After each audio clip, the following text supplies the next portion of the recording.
بسم اللہ الرحمن الرحیم۔ معزز خواتین و حضرات، گزشتہ دنوں ہم نے ہمسایہ ملک بھارت کے معروف خطیب شاعر بلال کاظمی کے جارحانہ رویے پر اور برادر عزیز میرے برادر حقیقی مولانا شرر نقوی کے ساتھ جو ناروا سلوک کیا گیا اس کی مذمت پر ہم نے ایک بیان جاری کیا۔ ابھی آج پھر سے مجھے ملک کے طول و عرض سے، بیرون ملک سے بھی مجھے کئی احباب کے فون کالز موصول ہوئیں، جس میں بہت سے دوستوں نے اس کاوش کو سراہا کہ حماد اہل بیت شہید مظلوم محسن نقوی اعلی مقامہ نور اللہ مرکزہ کے طرز بیان اور اسلوب خطابت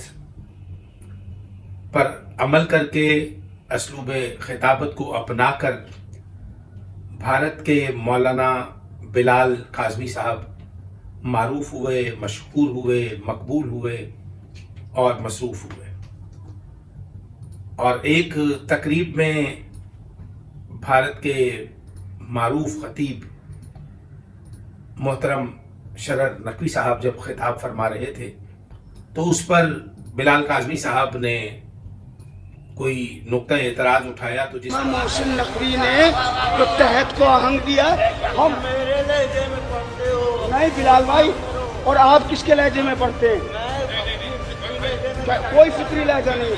آپ بھی محسن نقوی کے لہجے میں پڑھتے ہیں۔ تو جس پر انہوں نے بھی یہ کہا کہ مولانا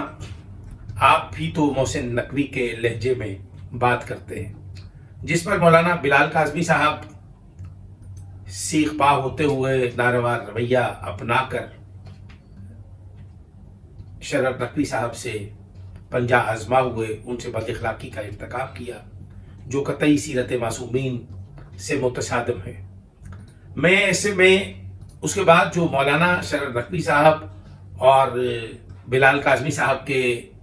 عقیدت مندوں نے، دوستوں نے مابین فریقین صلح اور مصالحت کی کوشش کی، مگر مصالحت کو یک طرفہ کیا گیا کہ جناب شرر نقوی صاحب کو اس طرح سے بلال کاظمی صاحب کے پہلو میں بٹھایا گیا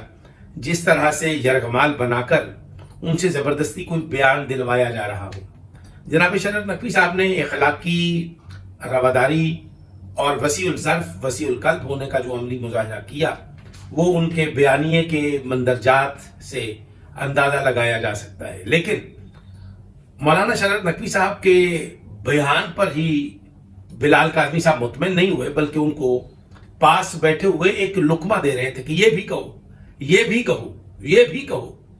وہ آپ ویڈیو میں آپ ملاحظہ فرما سکتے ہیں۔ پھر اس کے بعد کہ اسی طرح سے ہم مل جل کے ذکر اہل بیت علیہ السلام کرتے رہیں گے، اور ہم مل جل کے ذکر اہل بیت علیہ السلام، ہم مل جل کے ذکر اہل بیت علیہ السلام، ہم مل جل کے ذکر اہل بیت علیہ السلام، ہم مل جل کے ذکر اہل بیت علیہ السلام۔ پھر اس کے بعد بلال کاظمی صاحب نے انتہائی بد اخلاقی کا مظاہرہ کرتے ہوئے شرر نقوی صاحب کے ساتھ کوئی شیر و شکر یا مصالحت والا رویہ نہیں اپنایا، بلکہ انہوں نے جارحانہ رویہ اپنائے رکھا اور بڑے مغرور اور متکبر بن کے شرر نقوی صاحب کے پہلو میں وہ براجمان رہے، جس پر ان کے ساتھ بیٹھے ہوئے ایک دوست نے بلال کاظمی صاحب سے کہا کہ آپ بڑے ہیں اور آپ بڑے ہونے کا عملی مظاہرہ کریں اور شرر نقوی صاحب کے کندھے پہ اخلاقی طور پر ہاتھ ہی رکھ دیں، جس پر مولانا بلال کاظمی نے شرر نقوی صاحب کے کندھے کو تھپکایا اور منافقانہ مسکراہٹ جو ہے وہ بھیجی یا دکھائی۔ میں یہ کہنا چاہتا ہوں کہ منبر جو ہے یہ 14 صدیاں بیت گئی کربلا کو برپا ہوئے۔ کربلا کے ذکر میں ایک ایسا آفاقی پیغام ہے کہ جب بھی جس نے بھی اپنے نے بیگانے نے جس کسی نے اہل بیت سے محبت کا دم بھرا یا دعویٰ کیا، اس نے اگر ذکر آل محمد کیا تو اس کی زبان میں وہ چاشنی آل محمد نے عطا کی کہ وہ پھر اس کے بیانیے کو بڑی مقبولیت اور پذیرائی ملی۔ بلال کاظمی صاحب منبر پر شہید مظلوم محسن نقوی نے جو لہجہ دیا، جو اسلوب دیا، وہ قابل عمل ہے اور دنیا بھر میں کئی لوگ، سینکڑوں لوگ محسن نقوی کے لہجے میں بات کر کے فخریہ بیان کرتے ہیں کہ ہم محسن نقوی کے لہجے میں بات کرتے ہیں۔